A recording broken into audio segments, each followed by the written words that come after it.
السلام علیکم ورحمۃ اللہ وبرکاتہ۔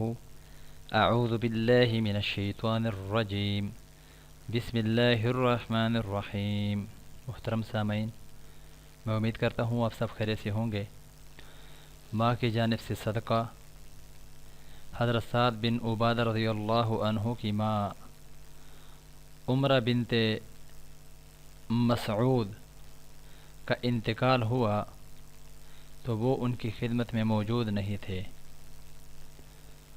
انہوں نے آ کر رسول اللہ صلی اللہ علیہ وآلہ وسلم سے پوچھا، یا رسول اللہ صلی اللہ علیہ وسلم، میری والدہ کا انتقال جب ہوا تو میں ان کی خدمت میں حاضر نہیں تھا، کیا اگر میں کوئی چیز صدقہ کروں تو اس سے انہیں فائدہ پہنچ سکتا ہے؟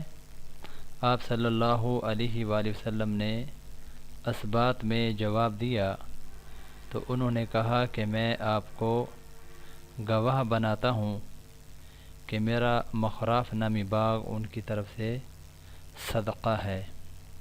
حوالہ صحیح بخاری، کتابی حوالہ کتاب نمبر 55، حدیث نمبر 19۔ محترم سامعین، دعا کریں کہ اللہ رب العزت ہم سب کو اپنے والدین کی طرف سے زیادہ صدقات اور خیرات کرنے کی توفیق عطا فرمائے۔ اللہ ہم سب کا حامی و ناصر ہو۔